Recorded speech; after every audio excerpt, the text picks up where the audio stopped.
Olá, pessoal! Eu sou Lili Yoshimoto, do Ministério Mais Barnabés, e hoje estou aqui no CBM. Sabe o que é isso? Congresso Brasileiro de Missões, um evento super especial onde estão todos os missionários das missões, né, as pessoas que estão pensando em como mobilizar a vida missionária aqui no Brasil e no mundo. Né?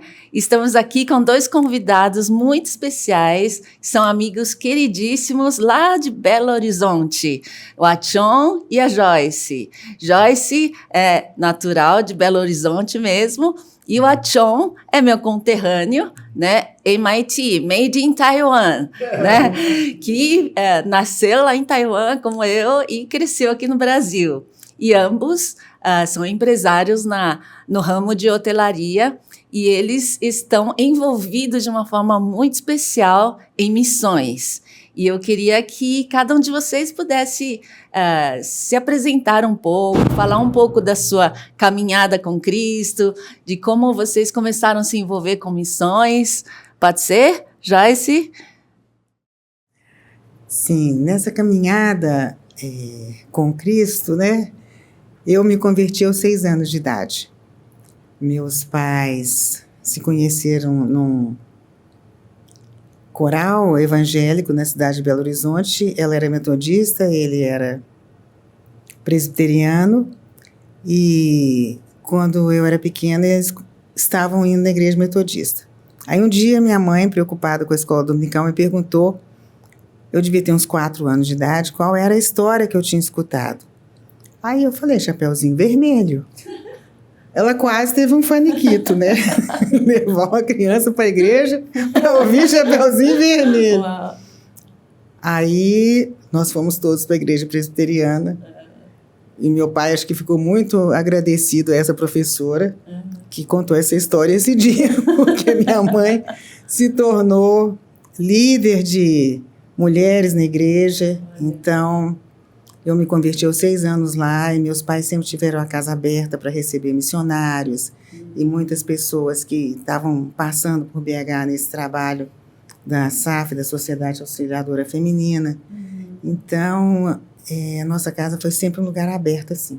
Que legal. E depois, na universidade, envolvida com a Aliança Bíblica Universitária, a gente recebia muita gente também lá em casa, né? Missionários passando e pessoas que vinham fazer alguma conferência. E também lá eu conheci a Achon, né? Ah, é fruto de ABU? Isso. Então, eu saí de Taiwan quando eu tinha quase 10 anos.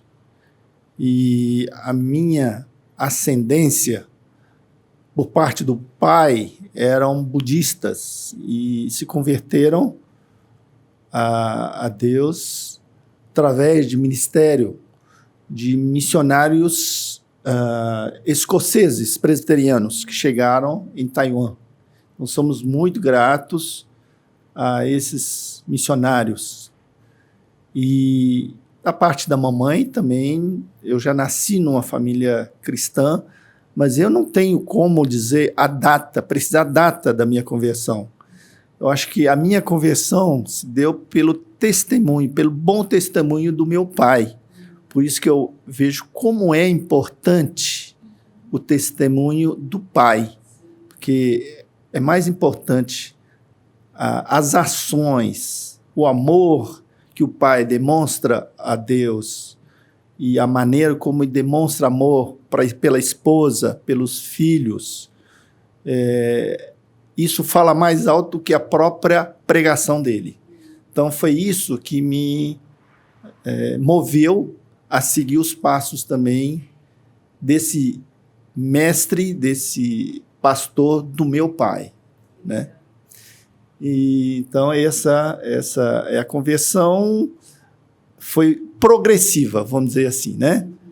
E quando nós chegamos no Brasil, em 66, e eu lembro que a primeira coisa que ele fez foi nos levar para a igreja. Mas era uma igreja batista, nós andamos tipo 10 quilômetros a pé para poder chegar nessa igreja. Então, são pequenos marcos na vida de uma criança que faz com que ele vai vendo os valores do pai, né? Lógico, eu estou dizendo pai, mas é do pai e da mãe. Mas o líder espiritual é muito importante na formação espiritual das crianças. Sim. Né?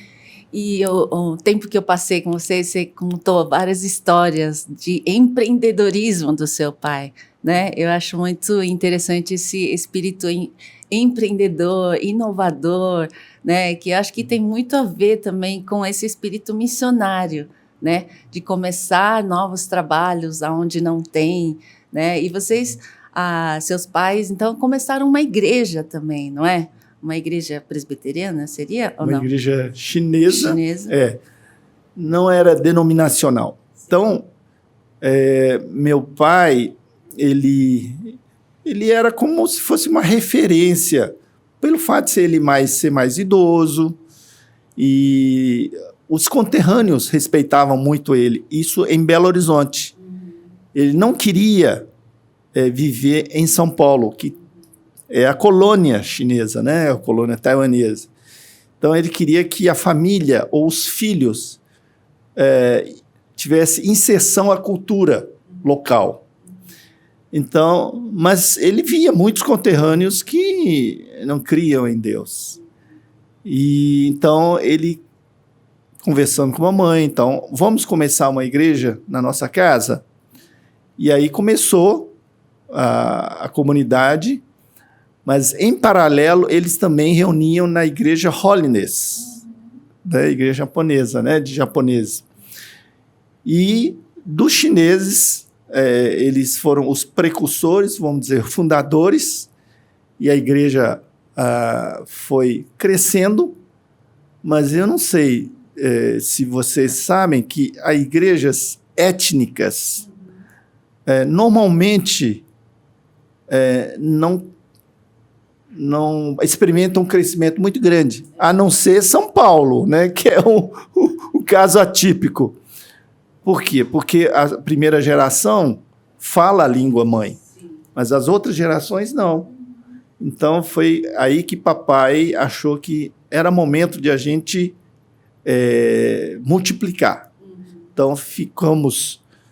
os que frequentavam essa comunidade chinesa, que era pastoreada por um pastor batista, e aí nós fomos para uma igreja para todos os povos, ou seja, usando o português como uma língua mãe, né? Uma língua principal. Que legal. Eu conheci o Chong e Joyce num casamento da filha de uma amigona minha, a Joana Tseng, né? O casamento do Paulo e da Susan. E através desse casamento eu conheci também o seu irmão, né? E aí eu fiquei tão impressionada com a história de vocês, né? Vocês 3 irmãos, sempre muito engajados, envolvidos em missões, né? Amando a igreja, sendo líderes, né? De igrejas. E eu fiquei muito curiosa de conhecer mais a história de vocês. E acho que foi no ano passado, né? Que eu dei uma passada lá em Belo Horizonte para conhecer mais vocês. Eu ouvi muitas histórias legais de experiências de vocês com Deus, com seus filhos, né? Inclusive um testemunho marcante que você contou do seu filho, né? Que nasceu com uma doença bem grave e depois Deus, de uma maneira tão extraordinária, atuou na vida de vocês, né? E, no fim, esse filho se tornou também um professor de seminário. Você não quer falar um pouco sobre o seu filho? Sim. O nome dele é Davi, né? E ele teve essa cura, que não foi nem de um problema só, ele veio com vários defeitos de fabricação. E aos 6 anos, Deus fez uma cura milagrosa, que eu passei no quarto dele, escutei ele clamando a Deus, né? E Deus ouviu essa oração, esse clamor, e foi um milagre, assim, que ninguém podia dizer que não tinha sido, né? Porque foi uma coisa comprovada, né? E ele sempre teve um coração assim muito voltado para Deus. Ele estudou psicologia, depois ele fez um mestrado em teologia, depois doutorado também. E ele foi pastor na nossa igreja durante 10 anos. E hoje ele é professor no seminário que o Billy Graham fundou em Boston, que é o Gordon Conwell. E ele é um missionário brasileiro lá, vamos dizer assim, né? E abençoando muitas nações, porque tem alunos de todas as partes do mundo, né? Então, Deus foi preparando ele desde antes de nascer, vamos dizer assim, né? E foi uma surpresa muito boa saber que o Davi, né? Sheng, é Davi isso? Sheng. Sheng, professor também do Seminário Servo de Cristo. Sim. Era filho de vocês, né? Eu não tinha feito essa associação e é muito legal ouvir de que maneira Deus ouve a oração de uma criança, né? E como restaura através de uma crise bem forte, né? E molda a vida inteirinha dele, né? E ele pôde se consagrar para o ministério. Isso. E isso é um estímulo às pessoas que fazem o ministério com crianças, né? Porque tanto ele quanto eu tivemos uma experiência com Deus aos 6 anos de idade. Olha só. Então, a gente tem esse privilégio de ter uma caminhada longa, né? É muito especial. E eu fiquei pensando, né? Será que é por isso que vocês se envolveram com esse trabalho de cuidado aos missionários? Ou essa é uma coisa antiga? Então, nós sempre fomos muito apaixonados por missões. Desde muito novo, né? Eu acho que a ABU é um centro, né, de geração de jovens missionários com visão, né, para missões, né? E então o nosso desejo, ou pelo menos o meu desejo, era ser um missionário transcultural. Só que na década aí de 80, 90, não se falava em BAM, Business as Mission. Nós não sabíamos o que era isso. Em 90, falava-se sobre tent making, fazedores de tenda, né? E aí, eu formei em 82, trabalhei em multinacional, tivemos depois empresa de controle de qualidade, fizemos inspeção de controle de qualidade representando o governo iraniano aqui no Brasil. Depois nós tivemos iniciativas de empreendedorismo, tendo 4 lojas de informática, com a abertura, né, de computador, de informática, né, pelo Collor, em 90.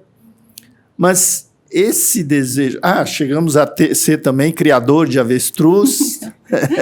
Interessante. A ave exótica. E sempre desejoso de ser missionário transcultural um dia.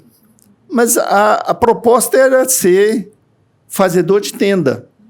E fazedor de tenda, a filosofia é você usar a sua profissão e o objetivo principal era pregação do evangelho.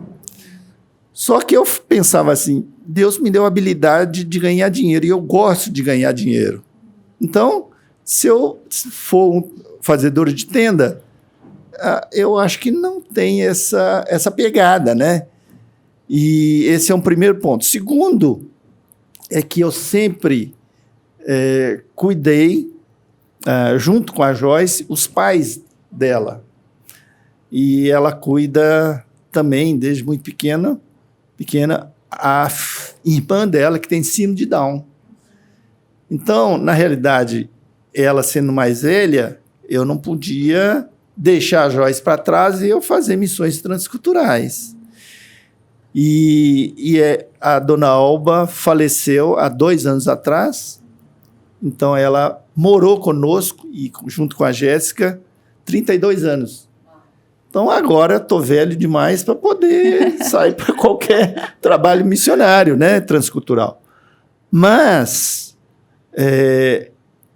um livro indicado por Rosifran, da UEC, foi muito, muito revelador para mim, que chama Tender Care, né?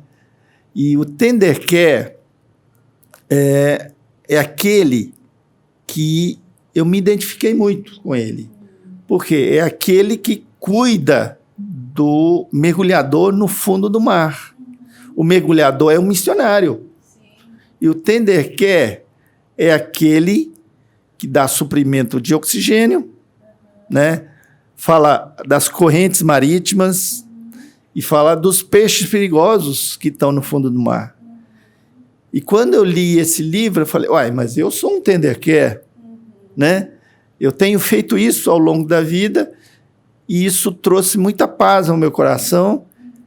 E aí continuamos fazendo o trabalho Tender Care. Aí depois que veio o trabalho do Oasis, né? Que eu acho que vale a pena Joyce comentar. Conta pra gente como foi esse envolvimento com o Ministério Oasis. Vocês foram lá, conhecer o trabalho, se identificaram com isso, né? Fala um pouco da VSP também, né? Que é um sonho que eu acho que você pode contar melhor.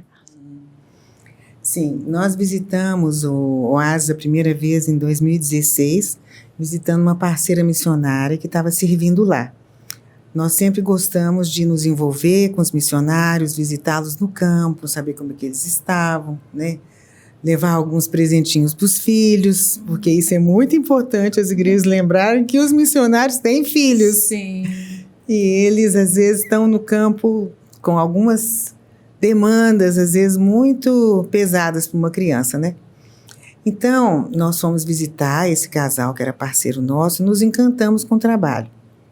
Aí a gente conversou com o Bill, mas não era talvez a época de Deus, né? Mas nós ficamos encantados, porque era um trabalho de um cuidado muito amoroso com aquelas pessoas que estavam lá, eram missionários, líderes, pastores, né? É um trabalho de revisão de vida, de acompanhamento, com terapeutas, conselheiros, tem atividade física, arte, terapia. Um dia é o cuidado com o corpo, com a beleza, palestras sobre nutrição, uma comida muito caprichada. Sim, né? Isso eu posso comprovar. Você esteve lá. Estive lá, nossa, acho que eu nunca comi tão bem. Nós tivemos nessa última temporada, no último dia, as pessoas fazendo os seus comentários, né? E uma pessoa que tinha vindo lá do Oriente Médio. E ela falou, foi isso bom. E eu comi desesperadamente. Porque a comida é muito gostosa, né? E muito saudável. E saudável. Né? Então, esse cuidado todo, a gente ficou encantado com aquilo. E voltamos para BH com aquela semente no coração, né? Mas na época, acho que não estava ainda na hora certa, né? Aí, quando foi em 2019, né? Uma amiga nossa, psicóloga, foi servir no Oasis e voltou de lá e falou assim, preciso conversar urgente com vocês. Falei, o que será que houve? Achei um ministério que é a cara de vocês. Aí, quando ela falou, nós olhamos um para o outro. Será que né? Vai dar certo dessa vez?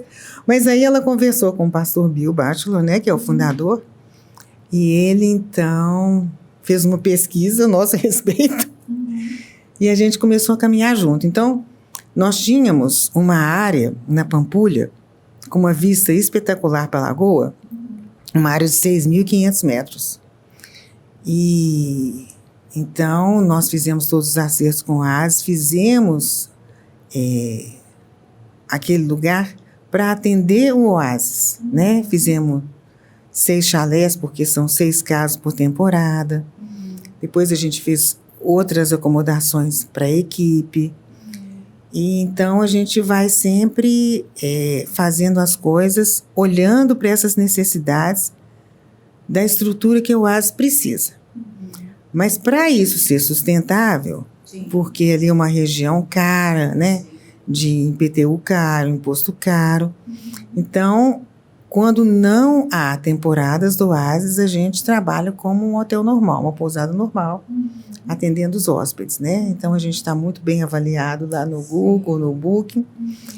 E ali, para nós, tem um significado muito especial, porque é um lugar, assim, você esteve lá, é uma ilha de natureza no meio da cidade, né? Que a gente preservou as árvores. E nós temos muitas vistas para a lagoa, porque a diferença das duas avenidas, a superior e a inferior, que é a Lindeira Lagoa, são 38 metros de altura. Então, é uma dificuldade, mas nós escolhemos um platô meio que intermediário, para a gente não ter tanta essa diferença, mas isso dá vistas da lagoa maravilhosa. Então, você tem uma pracinha com a vista para a lagoa, né? Aquele jardim, o entardecer, a gente tem cada pôr do sol mais lindo que o outro. Então, a gente fala que ali, assim como Deus vinha no Éden, de tardinha, conversar com Adão e Eva, Deus vem ali, conversar com cada um, naquele lugar, né? Sim, e o espaço é um lugar realmente inspirador, né? Quando eu estive lá, todo dia eu dava uma caminhada lá na lagoa, né? Mas o que me impressionou realmente é uma equipe bem preparada para atender os missionários. Então, tinha missionários solteiros, casados, né? Vocês também atendem crianças, né? Famílias.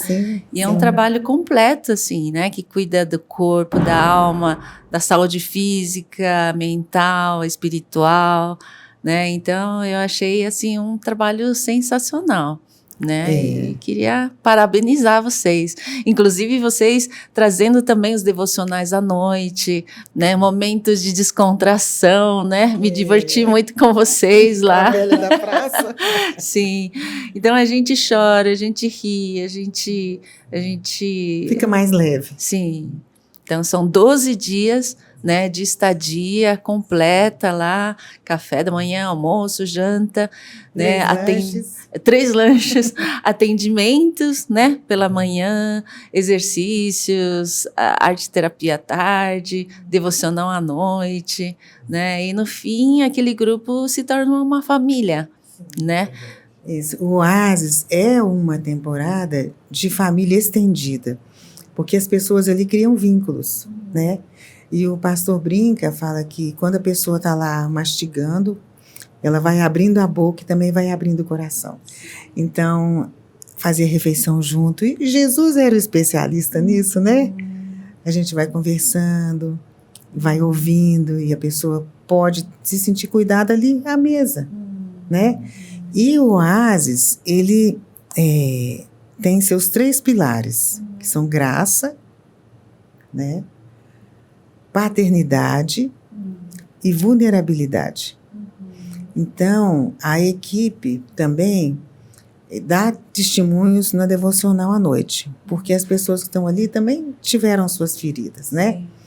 E um incentivo que a gente faz é que as pessoas não esperem ficar muito ruim para procurar socorro e ajuda, né? Você vê que está sentindo alguma coisa que não está muito legal, procura ajuda, né? Então, o Oasis não é só para quem está, assim, já quase que morrendo na praia. Também para as pessoas que querem fazer uma revisão de vida, né? Querem alinhar sua vida com o propósito de Deus. Então, a gente não precisa deixar quase morrer, coitado missionário, para ir lá. Deus tem que fazer o milagre de ressuscitar, né? A gente pode ir quando está mais ou menos, ou melhor, né? Mas essa questão da vulnerabilidade é muito importante, porque essas pessoas, normalmente, missionários, pastores, têm muita dificuldade de se abrir com seus próprios problemas. E ali é um lugar seguro para que essas pessoas possam estar. Então, por filosofia do Oasis, eles evitam colocar pessoas da mesma agência, da mesma denominação, durante a mesma temporada, para que essas pessoas possam realmente se abrir, né, para que elas não se sintam de maneira nenhuma constrangidas em se expor, não é? Então, esse é mais um cuidado que o Oasis tem com as pessoas que vão lá.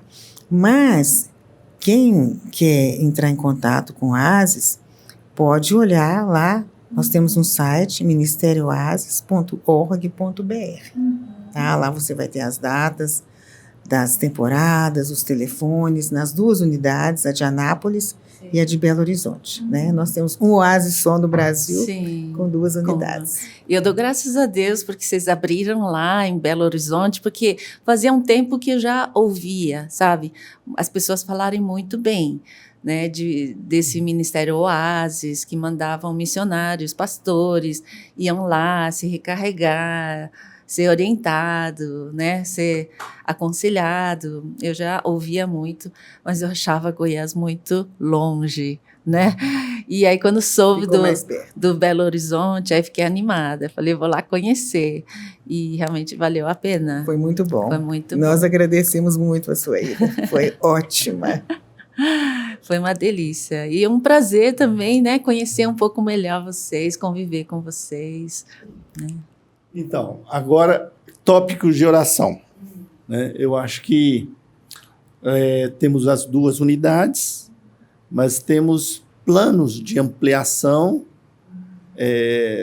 para atingir mais pessoas, né? Que não podem, por exemplo, ir ao Brasil, né? Então, o Oasis global ou internacional está indo para Sudeste Asiático e estabelecemos lá uma unidade. E mês que vem está vindo uma equipe de 6 pessoas para espiar a terra, e mais especificamente a Tailândia, e com uma passagem para Vietnã.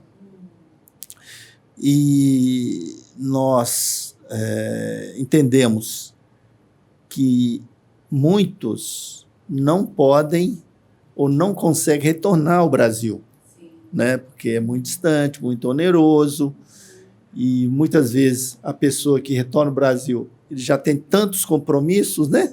Para poder visitar suas igrejas que apoiam, que o apoiam, né?